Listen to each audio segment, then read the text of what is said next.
Thanks. Are we on the air right now? Yes, we're on the air right now. So we get Woohoo! the pre-show and the post-show is usually the best. It's ridiculous. I hate Yeah. that. So we're just going to capture everything from now on. No, awesome glasses, by the way. I like the. Thank you. Anyway, welcome again to StLTechTalk. What brings you to this conference, and what are you talking about? All right. So you want to tell them my name first? Yes, please. Of course. Well, they can't see it on here, David. David Giard. That's why. So what brings me here? So I've been hearing about this conference for the last few years. I've been meaning to come, and there's always some conflict. I finally submitted last year, didn't get accepted, but this year I finally submitted and got accepted. So I've been looking forward to it for a long time. I've just heard really good things about the St. Louis community in general and this conference in particular. Yeah, the St. Louis community is crazy. I mean, this city is good really crazy or bad crazy? No, it's good crazy. I mean, they're all involved here. Very I mean, there's lots of startups. There's lots of coast bases. I got to tour some after I flew in. It's amazing down here. Excellent. Yeah, absolutely. And no doubt that you are obviously talking about a very hot topic, not just in the Microsoft circle, but in development in general, which is the cloud mobile services, cloud services, machine learning, all these different cool things.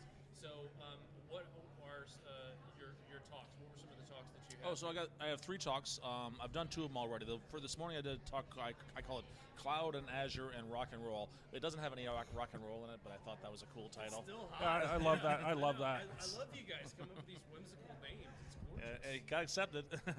But it's just an overview of what is the cloud, why is it important, and how does Azure fit into that, and an introduction to people that aren't really familiar with cloud computing in general and Azure in specific. So it's kind of a nice thing. It shows Azure websites. I show off virtual machines and some ways to get started in Azure. That was this morning. Tomorrow I'm doing a deep dive into Azure Mobile Services, which is a really cool technology that allows you to take back-end data and expose it as a REST service that can be consumed by a Windows Phone app, a Windows 8 app, and, hold on to your hats, iPhone apps, Android apps, JavaScript. It's just REST, so you can expose Azure data as I love that. Yeah. So cross-platform. yeah. So how is that data exposed restfully? Is it JSON, XML? Can it be configured? Yeah, it's typically exposed as JSON, and just about any platform can speak HTTP and JSON. We're just sending text over the internet. So, and one quick question is because a lot of people are talking security nowadays. Mm-hmm. How is that locked down? Is it secure? Or is it completely open, or can you? You've got choose? some options there. You can leave it wide open, or you can set it up so you have to have a token, an application key. You can also do you can do authentication against an OAuth provider. Like you could have your users log in with Active Directory or with Twitter or Google or Facebook, and have them redirect to a Twitter sign-in page. Twitter will then send you a token, and you can use that. And since most of our users want to know, or our viewers want to know, I shouldn't say users, how hard is that? That's simple. It's like declarative. That part of it is very easy. In fact, that's most of awesome. it is very easy. It's a lot of the code you could write yourself, but it's just stuff you'd write over and over again. This is like, guys, CRUD there's stuff. no reason to do that. Yeah. There's an easier That's the plumbing way. stuff. Right. You want to insert a row in a database. You want to update a row in a database, delete a row, etc. And you want to expose that as a REST service. Sure. It's just a lot of ceremony in writing that code. It just generates a lot of that code for you. Well, and RESTful services are so easy to consume by everything. Yeah. Like you were saying, certain devices, but we're talking everything. I mean, all the way back to VB6, if you wrote a JSON parser, you could literally do it because all it is a web call. Yeah, you can do that. But there's also, most frameworks have an API Yes. that will call a REST service. And here's a really cool thing, is that Azure Mobile Services will generate sample client code. So if you want to have your Windows 8 code, it'll write .NET code that calls that REST API, and it's got IntelliSense and all that stuff, so you can tap into it, which is kind of nice for me because I'm not a REST expert. But it'll also generate iOS code. Oh, that's I don't cool. know anything about Objective-C. Right. It'll show me. There's sample code there. It'll generate Android code. That's awesome. Java Yeah, code that'll run on it does Android. it all, yeah. This is stuff I'm totally around. If I'm writing an Android app, I'd do that. I've seen it. You actually click a button and it gives you the code to put in there. It doesn't give you the consuming code per se, but it gives you everything that you need to get that data onto the device, and then it's your problem. It is a total working application. Yep. It may not fit your business needs, but it shows you the syntax of how to do it. Exactly. And you can copy and paste that and change your objects. And That's the problem is you have to, after you consume it and get it to the You're gonna go after you play get with it this? to the device, you have to write the code to utilize it. I mean, that's the part they don't do. Right, so that's where you want to spend your time. Yep, It's exactly. your own business problem, not on the plumbing stuff. Exactly. So let's switch gears to another part of Azure. I don't know. I'm going to guess that a lot of our viewers have not used Azure. Sure.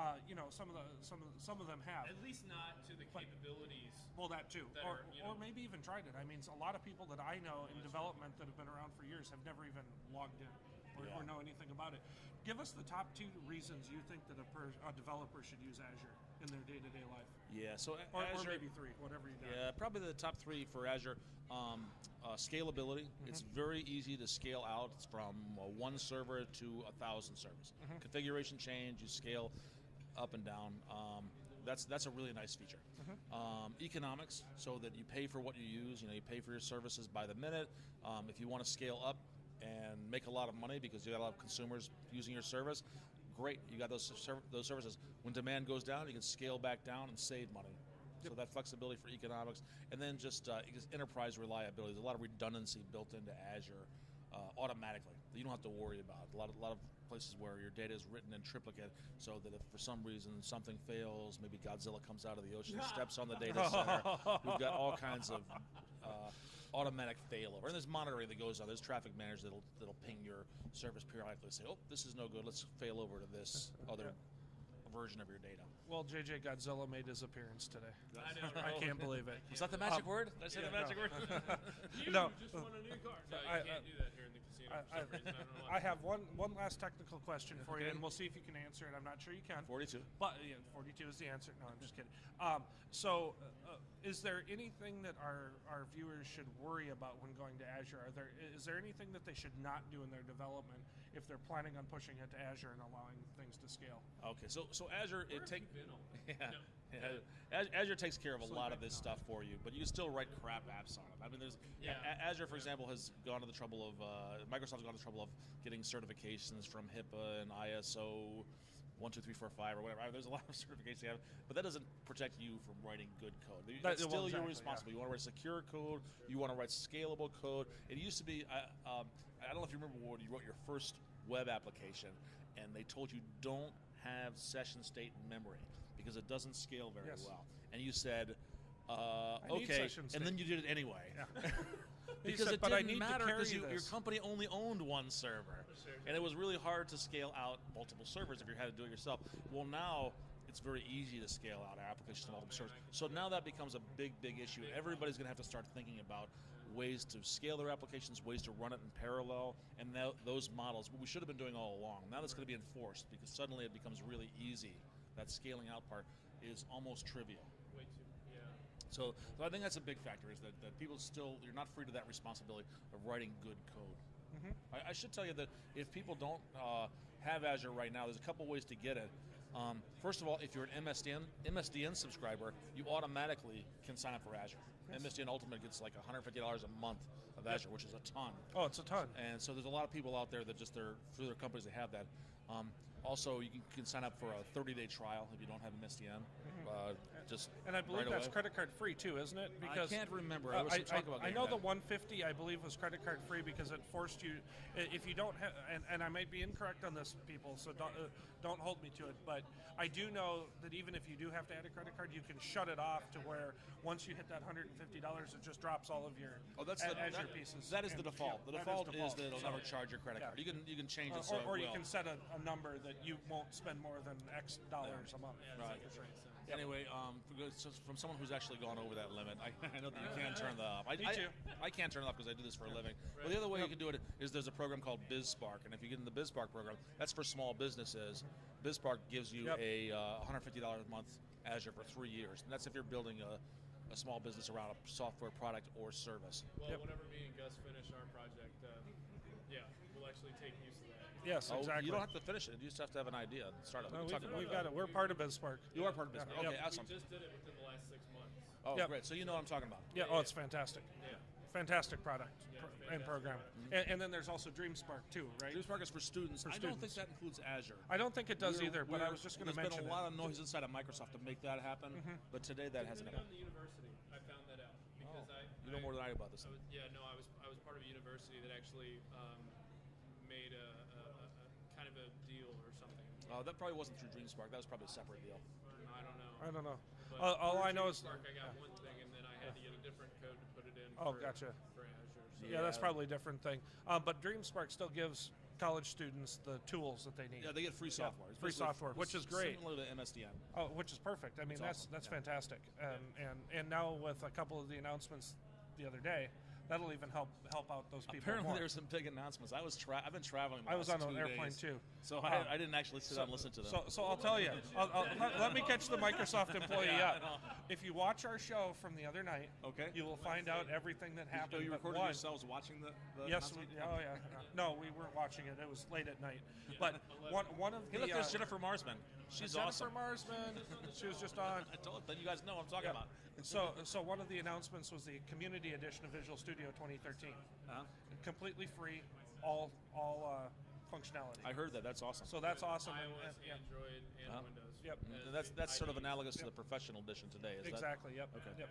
So it's slightly different, a little less functionality, Okay. right, than Ultimate, but it's still free and you can download it now. Free is good. Today. You can see what Just it looks today like, and it works. And then targeting those different OSs, Unix, Linux, Yeah. OS 10. You Yeah. know, that's very exciting.